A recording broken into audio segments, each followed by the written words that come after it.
नमस्कार. Mind light वाहिनीत आपले स्वागत आहे. येत्या 1 डिसेंबरला पदवीधर मतदाराच्या निवडणुका आहेत. सर्व उमेदवार आपापली भूमिका स्पष्ट करून निवडून येण्याकरिता प्रयत्न करीत आहेत. औरंगाबाद विभागातील पदवीधर निवडणुकीतील अपक्ष उमेदवार सिद्धेश्वर आत्माराम मुंडे यांना चांगलाच पाठिंबा मिळतोय. देगलूर येथील सहविचार सभेत त्यांनी काय म्हटलं पाहूयात. आज या ठिकाणी काही बोलण्यापूर्वी आपले सर्वांचे दैवत छत्रपती शिवाजी महाराज, भारतीय राज्यघटनेचे शिल्पकार महामानव डॉक्टर बाबासाहेब आंबेडकर, महात्मा बसवेश्वर महाराज, महात्मा ज्योतिबा फुले, अहिल्यादेवी होळकर, संत भगवान बाबा, संत सेवालाल महाराज, क्रांतिकारक बिरसा मुंडा, क्रांतिकारक भगतसिंग या देशातील लाखो युवकांचे प्रेरणास्थान डॉक्टर एपीजे अब्दुल कलाम साहेब यांच्यासह वसंतरावजी नाईक साहेब या मराठवाड्याच्या मातीतून घडलेले लोकनेते शंकररावजी चव्हाण साहेब, लोकनेते गोपीनाथरावजी मुंडे साहेब, लोकनेते विलासरावजी देशमुख साहेब यांच्यासह सर्वच महापुरुषांना मी विनम्र अभिवादन करतो. मित्रांनो, आज मराठवाडा पदवीधर मतदारसंघाची निवडणूक अंतिम टप्प्यात आलेली आहे आणि अंतिम टप्प्यामध्ये कुणाला वाटलं नव्हतं ही निवडणुकीची प्रक्रिया सुरू झाल्यानंतर की मराठवाडा पदवीधर मतदारसंघात असा एक उमेदवार येईल की प्रस्थापित लोकांची आणि प्रस्थापित दोन्ही उमेदवारांची झोप उडवेल. तर तुमच्या सर्वांच्या साक्षीनं आज मराठवाड्यामध्ये हे दोन उमेदवार पिछाडीवर पडलेत. फक्त सिद्धेश्वर मुंडे तुमच्या रूपानं त्या मराठवाड्यामध्ये आज क्रमांक 1 ची पसंती आपल्याला मिळत आहे. का मिळत आहे?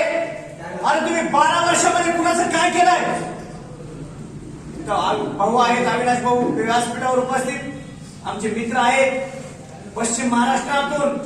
ते मला म्हणले की दुर्दैव आहे आमचं की पश्चिम महाराष्ट्रात आमचं मतदान आहे, पण आमचा इकडे माणूस मराठवाड्यात लढा देते. म्हणून मी माझे मित्र असतील, नातेवाईक असतील, त्यांना मी सांगतोय की माझा मित्र म्हणजे मीच आमदार आहे.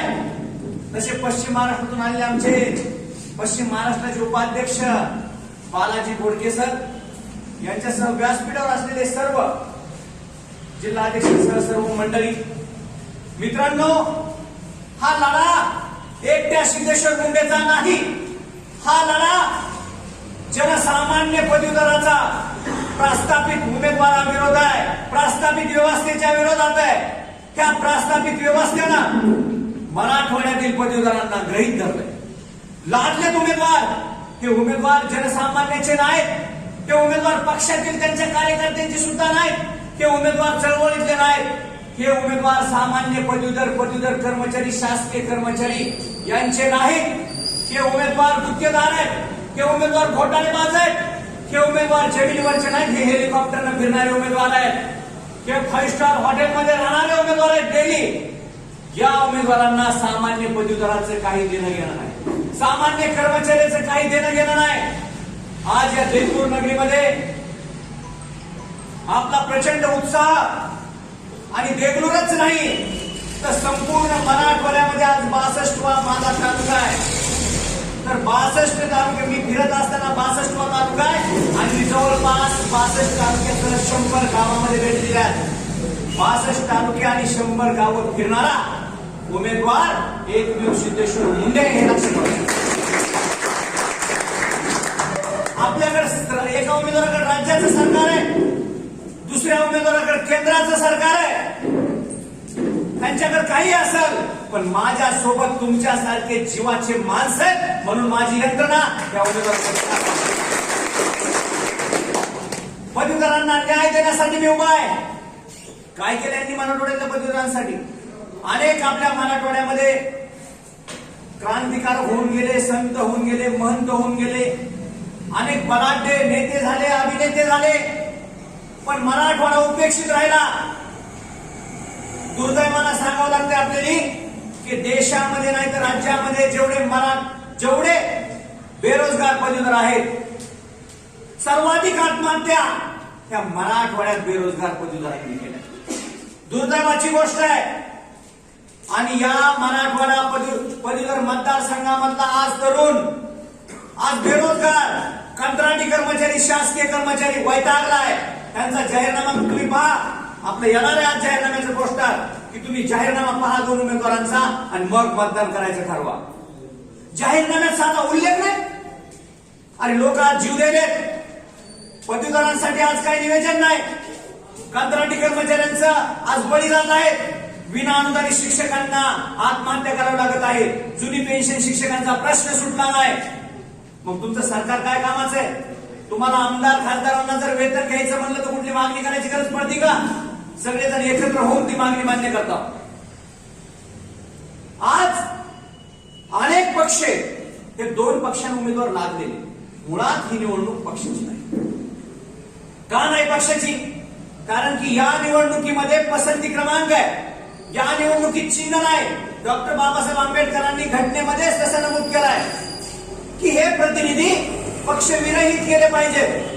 हे प्रतिनिधी, या प्रतिनिधीवर पक्षाचे कुठले कवच कुंडलेले असले पाहिजे.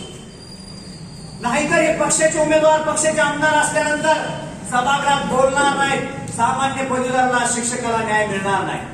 पदवीधर आमदार आणि शिक्षक आमदार आणि राज्यपाल नियुक्त 12 सदस्य हे पक्ष विरहित असले पाहिजे. पण आपल्यासारखे लोक पुढे येत नाहीत आणि हे लोक कमी मतदान घेऊन निवडून जाऊन त्या ठिकाणी आमदार होतात. गेल्या निवडणुकीमध्ये अनेक वेळा मी उदाहरण सांगितलंय. 3,68,000 मतदान झालं होतं. 1,42,000 मतं, सगळं मतदान 3,68,000 होतं. 1,42,000 मतदान म्हणजे 33% फक्त मतदान झालं. आणि विजयी उमेदवारांना ह्या 2 जे उमेदवार आहेत ती जोड 2014ला पण होती आणि 2020ला पण. देशात कुठलं उदाहरण नसेल की 2014चे लगेच 2020ला दिले. अरे काय परिवर्तन केलंय लोकांकडे? आज 2016चा 14चा मोबाईल नाही, 14चे कपडे नाही, 14चा अनेक प्रत्येक गोष्ट 14ची बदलली आणि उमेदवारच का दिले? आज दररोज नवीन काहीतरी घडत आहे आणि ह्यांच्यापासून बदल पण काही घडणार नाही. 12 वर्षात जर एका आमदारानं एक प्रश्न घेतला नसल, 12 वर्षात जर एक व्यक्ती काहीच बोलला नसल, तर त्या माणसाला मत मागण्याचा अधिकार काय? अरे तुम्ही पदवीधरांना मूर्ख समजताय का? शिक्षकांना मूर्ख समजताय का? विना अनुदानित शिक्षकांना, ग्रामसेवकांना, तलाट्यांना, जे सगळे लोक आहेत, पोलीस असतील, पत्रकार असतील, ते सगळ्या लोकांना तुम्ही पागल समजताय का? की दरवेळेस 2 वेळेस मतदान घेतलं, 3ऱ्या वेळेस मला हॅट्रिक करायची म्हणून? अरे तुम्हाला हॅट्रिक का करायची? तुम्हाला फक्त स्वतःच्या नावापुढे आमदार हे नाव लावायचं. तुम्हाला जनतेचे प्रश्न सोडवायचे नाहीत. पदवीधरांना न्याय द्यायचा नाही. पदवीधर कर्मचाऱ्यांचे प्रश्न सोडवायचे. विनाअनुदानित शिक्षक भोकरदनला विद्यमान आमदार, माझे आमदारचे ते कोरोनामुळे जूनमध्येच त्यांचं ते माझे आमदार झाले. आता आमदार परत लागणार नाही. माझे आमदार भोकरदनला भेटले सध्याचे जालना जिल्ह्यामध्ये. विनाअनुदानित शाळेच्या शिक्षकांनी प्रश्न मांडला की साहेब आमचा प्रश्न खूप दिवसापासून प्रलंबित आहे. शासनानं पाठीमागे निर्णय घेतला होता तरी आमचं 9 महिन्याचं वेतन, 9 महिन्याच्या प्रचलित नियमानुसार पगार तुम्ही कपात केलाय. अरे हे सांगू नका मला. तुम्हाला वाटलं का मी निवडणुकीत उभा आहे आणि मी तुम्हाला भेल? सांगू नका हे प्रश्न मला. जा काय करायचं ते करा. अशी मगरुरी? अरे तुम्ही पदवीधरांचे प्रतिनिधी, तुम्ही पदवीधर कर्मचाऱ्यांचे प्रतिनिधी, तुम्ही असं बोललं सुद्धा नाही पाहिजे. आणि जर तुम्हाला असं बोलायचं असेल तर तुम्ही निवडणुकीत उभा राहायला पाहिजे. कारण की तुम्ही पदवीधरचे प्रश्न प्रतिनिधी, एकदम सुशिक्षित वर्गाचे प्रतिनिधी. आज गावातला शेतकरी माणूस असेल, आपला अशिक्षित माणूस असेल, त्याला जर एखादा आमदार असं म्हणला तर ते आयुष्यभर आठवण ठेवून त्याच दिवसापासून कामाला लागते की ह्या माणसाचा पराभव कसा होईल. आपण तर सुशिक्षित आहे, ठीक आहे. विनाअनुदानित शिक्षक असतील ते आपले भाऊच आहेत. सर्वांसोबत यांनी असं केलंय. एक व्हिडिओ व्हायरल झाला म्हणून नाही, सगळ्यांसोबत या व्यक्तीनं असं केलंय. मग किती दिवस वनवास, किती दिवस असते? 12 वर्ष तर झाले. आता 18 वर्षाचा मराठवाड्याचा वनवास करायचा आहे का? त्यामुळं या मराठवाडा पदवीधर मतदारसंघात एक नवीन चेहरा देण्यासाठी, या मराठवाड्यातील पदवीधरांना विश्वास देण्यासाठी मराठवाड्याच्या मातीमधला एक शेतकऱ्याचा मुलगा या प्रस्थापित उमेदवारांना त्यांची जागा दाखवणार आहे. सिद्धेश्वर मुंडे एक उभा आहे. म्हणजे इतक्या पुरता हा विषय लिमिटेड नाही. ही निवडणूक म्हणजे ही निवडणूक नाही, ही चळवळ आहे, हे एक आंदोलन आहे. आणि या आंदोलनामध्ये माझ्यासोबत अनेक लोक सहभागी आहेत.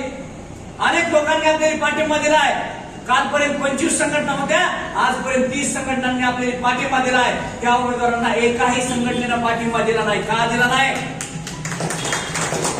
मला पाठिंबा का मिळू शकत नाही? तुमचं तर एकाचं राज्य सरकार आहे, एकाचं केंद्र सरकार आहे. काही आश्वासन द्यायचं काय? तुम्हाला आश्वासनाची खैरात मांडायला बसले तर तुम्ही काही देऊन तुम्हाला पाठिंबा दिला असता, घेतला असता तुम्ही. पण तुमचे आश्वासन देऊन देऊन तुम्ही दमलावून लोक आश्वासन घेऊन घेऊन दमले. त्यामुळे तुमच्याकडे द्यायला काही नाही आणि लोक पण तुम्हाला बरोबर 1 तारखेला निवेदन करणार आहे. 3 तारखेला सामान्य पदवीधरांचा, सामान्य पदवीधर कर्मचाऱ्यांचा आवाज त्या महाराष्ट्राच्या विधान परिषदेमध्ये जाणार म्हणजे जाणारच. आज या ठिकाणी पदवीधरांचे कोणते प्रश्न आहेत नेमके? मराठवाड्यातला जो पदवीधर आहे, प्रश्न कोणते? मला अनेक पत्रकार बांधवांनी विचारलं. 10 प्रेस कॉन्फरन्स आतापर्यंत आपल्या झाल्या, पत्रकार परिषदा झाल्या, त्यामध्ये विचारलं तुम्ही उभा टाकला पण तुमचे प्रश्न कोणते, तुम्ही काय करणार आहे? आणि ह्यांनी काय नाही केलं. मी म्हणलं ह्यांनी प्रश्नच घेतला. पदवीधर हे नावच विधान परिषदेच्या रेकॉर्डला नाही.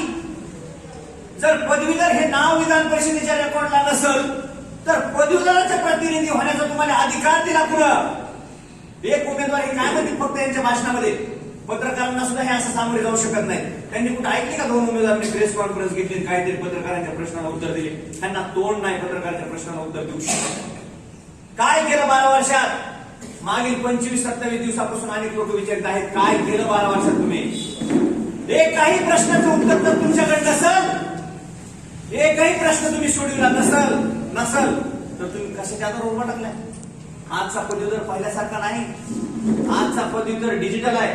आजचा पदवीधर सोशल मीडियावरला आहे. आजचा पदवीधर त्या पदवीधरांना हाल अपेष्टा सहन केलेले आहेत. अनेक बेरोजगार विद्यार्थी आहेत. त्या विद्यार्थ्यांना 6 वर्ष भरती नाही. स्पर्धा परीक्षा देणारे विद्यार्थी आहेत. त्यांचं शासनाने नियोजन केलं नाही. आणि जरी जागा काढल्या तरी 200 जागा काढणार आणि 5-5 लाख विद्यार्थी असतात. मग ह्या विद्यार्थ्यांसाठी करायचं काय? शासनानं जे विद्यार्थी एमपीएससी, यूपीएससी आणि स्पर्धा परीक्षा देणारे त्या विद्यार्थ्यांकडून फीस नाही घेतली पाहिजे. परीक्षा फीस कशाला घेता तुम्ही विद्यार्थ्यांकडून? आधीच विद्यार्थी बेरोजगार, 10 परीक्षा देऊन त्याचे तिथं खर्च होणार, जाण्याचा खर्च होणार. त्याच्यानंतर राहिला तुमची मुंबई सारख्या ठिकाणी पदवीधरांची पावसाळ्यात हिवाळ्यात व्यवस्था नाही. मग त्या पदवीधरांकडून तुम्ही एवढे रक्कम घेऊन त्या पदवीधराला तुम्ही काय समजताय? त्यासाठी त्या पदवीधरांना, बेरोजगार पदवीधर स्पर्धा परीक्षा देणारे जे विद्यार्थी असतील त्या विद्यार्थ्यांकडून फीस नाही घेतली पाहिजे. त्या विद्यार्थ्यांना त्यांचं कौशल्य दाखवायला तुम्ही फीस कशाला घेताय? महाराष्ट्र सरकार एवढं आहे ना, महाराष्ट्र शासनाची सगळी यंत्रणा आहे ना. मग विद्यार्थ्यांच्या फीसवर तुम्हाला परीक्षा जर घ्यायची असेल तर मग तुम्ही हे विद्यार्थी, हे तरुण, हे पदवीधर महाराष्ट्राचे नाहीत का? लाखो रुपये, लाखो कोटी रुपये तुम्ही मेट्रो सारख्या प्रकल्पावर खर्च करताय. लाखो कोटी रुपयाचा भ्रष्टाचार होत आहे आणि विद्यार्थ्यांच्या एवढ्या पैशामुळे तुमचं काय होणार? पण हे घेतात, ही चुकीची पद्धत आहे. पण याच्यावर बोललं कोणीतरी पाहिजे. त्या सगळ्या प्रश्नावर बोलण्यासाठी, पदवीधरांचे प्रश्न मांडण्यासाठी मी या निवडणुकीत उभा आहे. त्याचबरोबर पदवीधरांसाठी पदवीधर महामंडळ स्थापन झालं पाहिजे. आपला जाहीरनाम्यातला मुद्दा आहे. पदवीधर महामंडळ का स्थापन झालं पाहिजे? कारण की आजपर्यंत महाराष्ट्रातल्या पदवीधराची नोंदच नाही, पदवीधराचं रेकॉर्डच नाही. जे बेरोजगार पदवीधर आहेत, शासनाकडे यांचं काहीच नाही. कुठला पदवीधर कोणत्या शाखेतला आणि किती पदवीधर संख्या ही शासनाकडे नसावं? एवढी मोठी शोकांतिका, एवढं गाढ झोपलंय सरकार. पण सरकारपेक्षा हे कुंभकर्णापेक्षा मोठे गाढ झोपणारे, कुंभकर्णापेक्षा झोपणारे लोक हे. त्यामुळं मराठवाड्यातल्या पदवीधरांनी, बेरोजगारांनी ठरवलंय की यावेळी आपल्यातलाच एक ग्रामीण भागातला, आपल्यातलाच एक शेतकऱ्याचा मुलगा ज्याला प्रश्नाची जाणीव आहे, जे एका घटकासाठी मुंबई सारखी राजधानी आणि नागपूर सारखं उपराजधानीचं शहर जाम करू शकते, त्यात एका रस्त्यावरल्या एका तरुणाला आमदार करायचं मराठवाड्यातल्या पदवीधरांनी ठरवलंय. आणि का ठरवलंय? आज मराठवाडा उपेक्षित आहे. मराठवाड्यात कुठलाच उद्योग नाही, कुठला व्यवसाय नाही, नोकरी नाही. अनेक पदवीधर शेतकरी पदवीधराचा आहे का त्याच्या जाहीरनाम्यात मुद्दा? मजूर पदवीधराचा आहे का? कामगाराचा आहे का? कुठल्या कंत्राटी कर्मचाऱ्याचा आहे का? शासकीय कर्मचाऱ्याचा आहे का? कुणाचाच मुद्दा नाही. मग तुम्ही निवडणुकीला उभा कशाला टाकलात? फक्त जनतेचे मत घ्यायचे आणि पुन्हा निवडून यायचं. आणि चेहरा अनेक पदवीधरांनी टाकलं. आता त्यांचा चेहरा बघून घ्या. 6 वर्षांचा चेहरा सुद्धा बघायला मिळणार नाही. 6 वर्षे खरंच त्यांचा चेहरा पाहायला मिळत नाही. 6 वर्षे यांचा चेहरा पाहायला मिळू शकत नाही. कारण की यांना फक्त हात जोडायचे आणि दुसऱ्या निवडणुकीत परत एकदा हात जोडायचे, निवडून यायचं आणि तिसऱ्यांदा फक्त काय करायचं? आता त्यांचं विजन काय आहे त्या दोन उमेदवारांचं माहिती तुम्हाला? भाषण काय आहे? दोघांचं भाषण कुठं संपते माहिती का? एक उमेदवार म्हणतोय मी 2 वेळा विजय झालेलो आहे, मला तिसऱ्यांदा हॅट्रिक करायची, मला मतदान करा. संपला, भाषण संपलं. दुसरा उमेदवार म्हणतोय आमच्या पक्षाच्या ताब्यात हे पदवीधर मतदारसंघ होता, आता त्यांच्या पक्षाच्या ताब्यात गेलाय, आमच्या पक्षाच्या ताब्यात परत घेण्यासाठी मला विजयी करा. आणि म्हणजे तुमचं बोलतं काय, तुमचा विषय काय? म्हणजे बेरोजगार पदवीधर हा विषय त्यांचा नाही, पदवीधर कर्मचारी विषय त्यांचा नाही. अरे बेरोजगारीचा एवढा प्रचंड आणि मोठा प्रश्न असताना सुद्धा हे लोक सभागृहात गप्प कसे बसले हे समजायला कारण नाही. अनेक ठिकाणी पदवीधरांनी आंदोलन केली, परीक्षेसाठी आंदोलन केली, त्यावेळेस बोलणार नाही. अनेक पदवीधरांनी आत्महत्या केल्या, बोलणार नाही. पदवीधर कर्मचारी रस्त्यावर आले, बोलणार नाही. हे असा असंतोष आणि ह्यांच्या पक्षातले लोक यांना पाडणार आहे. तुम्ही लक्षात, माझं नाव म्हणजे आज जे बोलायला मी ते लिहून ठेवा. ह्या दोन्ही पक्षातले लोक दोन्ही उमेदवारांसोबत नाहीत, ते वैतागले की वारंवार हेच उमेदवार का दिले, त्यांना पण चपराक द्यायची. आणि अनेक पक्षातल्या लोकांचे मला फोन आले, मेसेज आले. 2 खासदारांसोबत माझी बैठक झाली. 5-6 आमदार मला बोलले. पण कशामुळे बोलले माहिती का? सिद्धेश्वर मुंडेसाठी लय तुमच्यासारखं असे म्हणून नाही, तुम्ही माझे जीवाभावाचे प्रेमाची माणसे. त्यांना त्यांचा पुढचा माणूस पाळायचा आणि त्यांना पर्याय फक्त सिद्धेश्वर मुंडे दिसायला म्हणून. आज भाजपचा उमेदवार जर आपण घेतला, तिकीट दिलेल्या दिवशीच तिथं उमेदवार पडलाय. हे पण त्याच्यापेक्षा जास्त रिॲक्शनवाला उमेदवार आहे आमदार असलेला. 12 वर्षात एकही जर तुम्ही प्रश्न घेत नाही, मला आश्चर्य वाटायले. मराठवाडा विभागाचा आमदार, 8 जिल्ह्याचा आमदार असणारा माणूस 12 वर्षामध्ये एकही प्रश्न नाही. केवढी मोठी शोकांतिक आहे. त्यामुळं मराठवाड्यातील तरुणांनी, मराठवाड्यातील जनसामान्य पदवीधरांनी, मराठवाड्यातील कुठलाही पदवीधर असू द्या, व्यापारी पदवीधर असू द्या, आपल्या सोबत आहे. डॉक्टर पदवीधर, वकील पदवीधर, पोलीस पदवीधर, कुणी असू द्या, शिक्षक बांधव असू द्या, ग्रामसेवक, तलाठी, इकडे साहेब, कुणी असू द्या, कोतवाल असू द्या, पोलीस पाटील असू द्या, अंगणवाडी सेविका असू द्या, आशा वर्कर असू द्या. आणि पदवीधर आहेत म्हणूनच त्यांना माहित नाही. एक जण त्यांच्या संस्थेमधल्या शिक्षकांचा मला फोन आला, त्यांना 10चं मत, त्यांना काही मतांचं टार्गेट त्यांनी दिलंय, ते मत केलेच पाहिजे, ते मत झालंच पाहिजे म्हणून. ते म्हणले आम्हाला एवढा वैताग आलाय, पहिल्या निवडणुकीमध्ये आम्ही मतदान घेतलं आमच्या पाहुण्यांचं, मित्रांचं. दुसऱ्या निवडणुकीमध्ये लोक आम्हाला म्हणले की बाबा तुमच्या उमेदवारांना गेल्या वेळेस काही केलं नाही, आम्ही आता तुम्हाला मतदान देणार नाही. जे 100% मतदान अगोदर पडत होते त्याच्यातले 25% मतं घेतले गेलेल्या निवडणुकीत. आणि या निवडणुकीत ते म्हणले की आम्हाला लोक तोंडच काढू देणार की तुमच्या माणसानं 12 वर्षात केलंय का, एवढंच केलंय काय, एवढंच सांगा. असं म्हणल्यानंतर कुठला ऑप्शन त्यांच्या समोर राहणार? ते म्हणले किमान 50% गेलेल्या निवडणुकीतले आमचे जे हक्काचे मत होते त्याच्यातले 50% मतं या निवडणुकीत गेलेत. आणि आमच्या हे 50% मतं दुसऱ्या विरोधातल्या उमेदवाराला न जाता काय झालंय की आणि काय माहित नाही म्हणले आम्हाला, पण ते मत डायरेक्ट तुमच्याकडे डायव्हर्ट व्हायला. मी म्हणलं काय होत नाही, ती चळवळ निर्माण झाली. म्हणलं तुमचं सुद्धा मतदान मला द्या. ते म्हणले आमच्यासारखे अनेक लोक आहेत की तुम्हाला बोलणार नाहीत, पण 100% ज्या दिवशी मतपेटी तुमची उघडल त्या दिवशी महाराष्ट्राला, मराठवाड्याला, सर्वांना समजल की सिद्धेश्वर मुंडेला एवढं मतदान पडलंच. कारण की गावागावात आपला माणूस पोहोचलाय.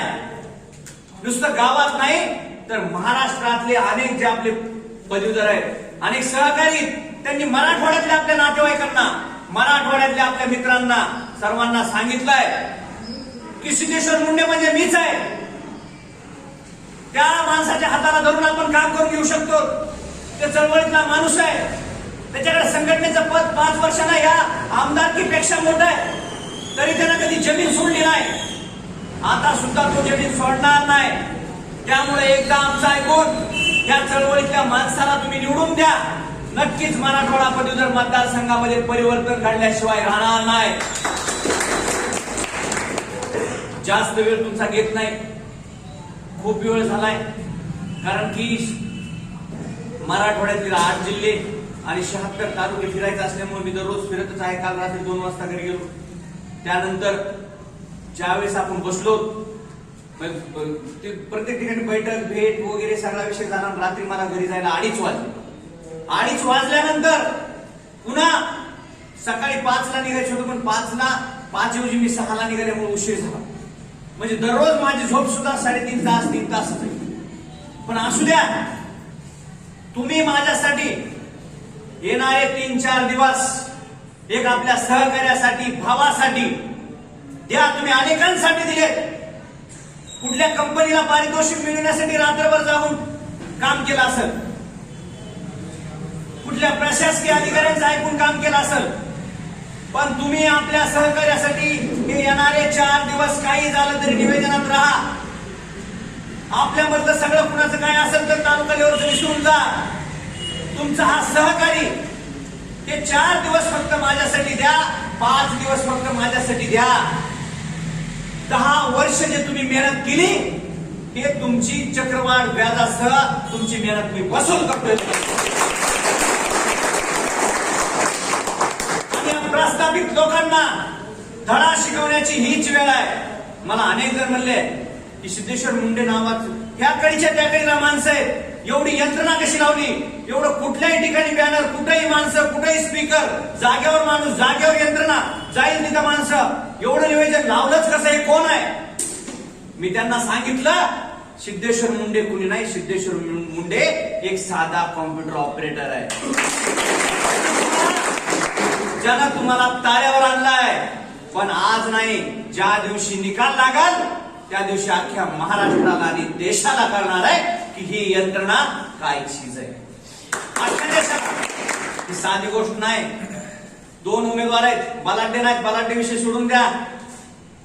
त्या उमेदवारांना पडलंय की आता आपण ह्या माणसाला कशी टक्कर द्यायची, आपल्याला नाही पडलं त्यांना टक्कर द्यायची, त्यांना पडलंय ह्याला कशी टक्कर द्यायची, आपण दुसऱ्या नंबरला कसं राहायचं, ह्या 2 उमेदवारांना पडलंय, लक्षात राहू द्या. आणि अनेक लोक तुम्हाला आता एवढी निवडणूक झाली, एवढ्या निवडणुकीमध्ये तुम्हाला पुन्हा असं आपल्यासारखं उत्स्फूर्तपणे प्रतिसाद किंवा उत्स्फूर्तपणे प्रचार करणारा कुणी कुठे दिसलं, कुणी कुठे भेटायला दिसलं, कुणी प्रचार करायला दिसलं? मला मराठवाडा बळ दिसला नाही, कुठंच माणसं नाहीत. का नाही? पक्ष आहे, माणसं आहेत, पण तुम्ही निष्क्रिय आहेत ना. तुम्ही 12 वर्ष तेच केलं, त्यांची इज्जत घालून घेतील का? ते त्यांचं नाव आहे ती पद गमवून घेतील का? म्हणून कुठल्याच पक्षाचा माणूस फिरताना दिसत नाही. एक फॉर्मॅलिटी म्हणून बैठक करायची आणि घरी जायचं. आणि बरोबर आहे त्यांचं. जर तुम्ही 12 वर्ष राहून काहीच केलं नसेल तर तुमच्यासाठी का फिरतील ते लोक? तुमच्यासाठी जीवाचं रान का करतील? त्यामुळं या मराठवाडा पदवीधर मतदारसंघामध्ये परिवर्तन घडणार आहे. तुम्ही सगळं नियोजन केलंय, आपलं पॉम्पलेट डोर टू डोर पोहोचलंय.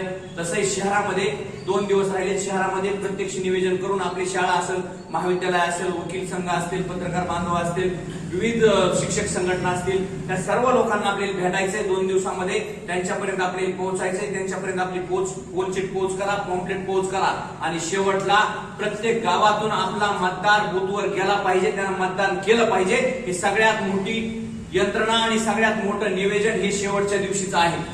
आजपर्यंत आपल्या प्रचाराचा चढता आलेख आहे. आज येत असताना मला उशीर होण्याचं कारण एकाच तालुक्यामध्ये 4-5 ठिकाणी आपले लोक प्रत्येक ठिकाणी सर्कलनी आहे, भेटत आहेत. शिक्षक भेटत आहेत, पदवीधर भेटत आहेत, बेरोजगार भेटत आहेत. अनेक लोक उत्स्फूर्तपणे एका ठिकाणी गाडी थांबविली, टेम्पोला जाऊ लागला. त्यानं ड्रायव्हरला विचारलं, हे सिद्धेश्वर मुंडेचे ते म्हणलं हो सिद्धेश्वर मुंडेचे. नाही म्हणलं ते आमचे ड्रायव्हर म्हणले, गाडीचे ते चालक मालक आहेत ते म्हणले की तुम्हाला कसं काय ओळख त्यांची? ते म्हणले मी ह्यांचं बॅनर बघितलंय, मी ह्यांचं फेसबुकला पाहिलंय, हे उमेदवार आहेत. एका ठिकाणी मी झेरॉक्सचा कागद घ्यायला थांबलो होतो उस्मानाबादला. तिथं झेरॉक्सचा एक आपला A4 साईजचा पेपर रिंगचा कागद, तिथं मला सही करायची होती त्या कागदाला आणि आपल्या त्या सॉफ्टवेअर साठी द्यायचं होतं SMS-च्या. ते घेत असताना मी कागद घेतला उस्मानाबाद मध्ये. कागद घेतल्यानंतर त्याला म्हणलं, सहज म्हणलं, लक्षात होते म्हणलं मी उमेदवार आहे मराठवाडा पदवीधर मतदारसंघात. ते म्हणले तुम्ही सिद्धेश्वर मुंडेचा मास्क पत्र लावले. हो म्हणलं सिद्धेश्वर मुंडेच आहे. ते म्हणला मी तुम्हाला ओळखत नाही म्हणला असं, पण तुमचा प्रचार मी 8 दिवसांना सुरू केला. मी म्हणलं कसं काय? ते म्हणला माझा एक भाऊ, चुलत भाऊ उमेद मध्ये, त्यानं आमची 10 लोकांची बैठक घेतली आणि त्यांना सांगितलं त्या लोकांना धडा शिकवण्यासाठी आपला एक भाऊ, आपला एक सहकारी उभा टाकलाय. तुम्ही तुमच्या जवळचे 4, 5, 2, 10 काय मत असतील ते करा. त्याची पण म्हणजे त्याचं पण माझं कॉन्टॅक्ट झालं नाही, ज्याला सांगितलं त्याचं पण, आणि ह्याचं पण नाही. ह्यानंच दुसऱ्या 20 लोकांना सांगितले, त्यानं स्वतः व्हॉट्सअपवर स्क्रीनशॉट दाखवली. म्हणजे लोक चळवळ निर्माण झाली. ही साधी गोष्ट नाही. एक माणसापर्यंत मेसेज केलाय. मी तुम्हाला सांगणार, तुम्ही त्यांना सांगणार, ते त्यांना सांगणार. मराठवाडाभर आपलं वातावरण तयार झालंय. नुसतं वातावरण नाही, ते चळवळ आणि आंदोलन तयार झाले. का? कारण की असंतोष आहे लोकांचा. लोक त्यांना स्वीकारायला तयार नाहीत, त्यांचं नाव ऐकायला तयार नाहीत. यामुळं परिवर्तन घडणार आहे. मी जास्त बोलणार नाही. आणखी 5 तालुक्यामध्ये जायचंय. तुम्ही सर्वजण टायमिंग चुकला तरी माझ्यासाठी थांबलात, तुमच्या सहकार्यासाठी थांबलात. मी उमेदवार नाही, तुम्ही स्वतः उमेदवार आहेत. अशा प्रकारचं मी काम करेन. तुम्ही ज्याला विश्वास देत आहेत त्या पदवीधराचं, त्या पदवीधर कर्मचाऱ्याच्या कामासाठी आपण पडणार आहेत. लोकांना वाटलं पाहिजे की सिद्धेश्वर मुंडे परळीत नाही, देगलूर मध्येच आहे. मुंबईला नाही, देगलूर मध्येच आहे. त्यामुळेच पदवीधर मदत केंद्र आपल्या जाहीरनाम्यात त्यासाठीच. पदवीधर मदत केंद्र काय? सगळ्या प्रकारच्या योजना, कौशल्य विभाग, विकास विभाग असेल, पदवीधर महामंडळ असेल, जिल्हा विद्युत केंद्राची योजना असतील, ह्या सगळ्या योजना पदवीधरांना मदत, माहिती की आपल्या इथल्या स्तरावर होईल. आपले लोक त्याचं सगळ्या प्रकारचं निवेदन करतील आणि त्याच्यातून जे प्रश्न आहेत ते प्रश्न माझ्याकडे पाठवतील आणि ते प्रश्न विधान परिषदेत घेईल. अशा प्रकारचं त्या पदवीधर मदत केंद्राचं, पदवीधर मदत केंद्र म्हणजे एक आपलं संपर्क कार्यालय तालुक्याचं. कुठल्याच मराठवाड्यातल्या आमदारांनी आतापर्यंत जे केलं नाही ते आपण या 6 वर्षात करून दाखवू. असा विश्वास सर्वांना द्या आणि त्या विश्वासाला आपण कधीच तडा जाऊ देणार नाही. एवढं बोलून माझे 2 शब्द संपवितो. जय हिंद, जय महाराष्ट्र.